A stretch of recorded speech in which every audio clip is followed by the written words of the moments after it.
you've ever wondered why Western women traditionally have long hair, there's a fairly simple explanation: sex. Which is the simple answer for pretty much everything that humans do.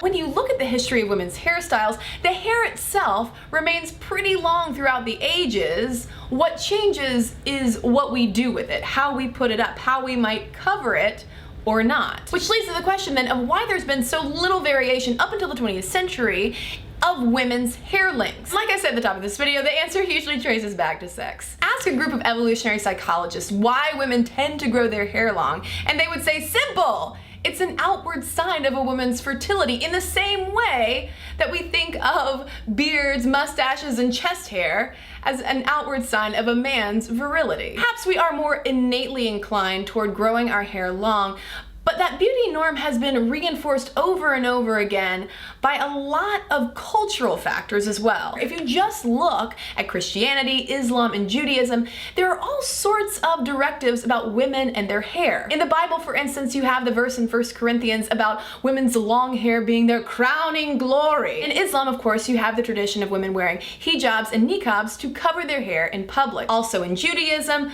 married women will traditionally cover their hair in public. Historically speaking, you have that either or of unmarried maiden and her long flowing hair versus the married woman with her hair pulled up and or possibly covered. Clearly we have long hair being interwoven over time into this overarching femininity construct, which includes things like the acceptable sexuality and sexual behavior of women, and also our social status. It is quite telling when you think about all of that you don't have women cutting off their hair en masse until the 1920s with the rise of the so-called new woman. A more politically minded and perhaps less bathtub gin guzzling cousin to the flapper of the time, the new woman was radically challenging women's place in society, saying, you know what, I want to be able to vote, I want to be able to work, I want to be able to get education,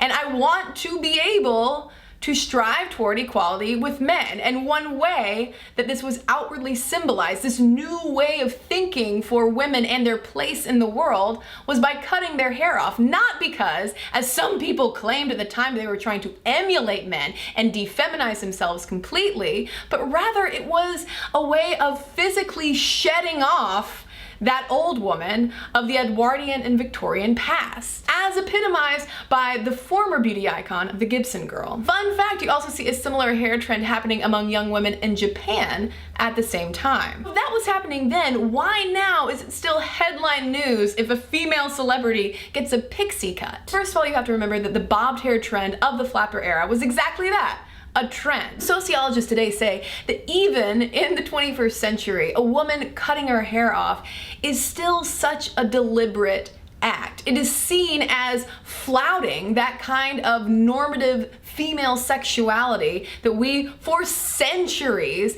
have reinforced over and over again as the standard. I realize I've been speaking in broad terms in this video, and by broad, I should just simply say white and Western. One thing that I didn't bring up in this video, because frankly it's a bit more of a complex conversation that I would maybe want the consultation of other people on before I go there, is the intersection between female beauty standards, hair, and ethnicity. That's something that we need to talk about as well. I'm just not entirely sure yet how to talk about it. So maybe you can offer some suggestions below. Short-haired ladies out there, props to you. Why is my hair not short? Because when humidity strikes, my hair puffs.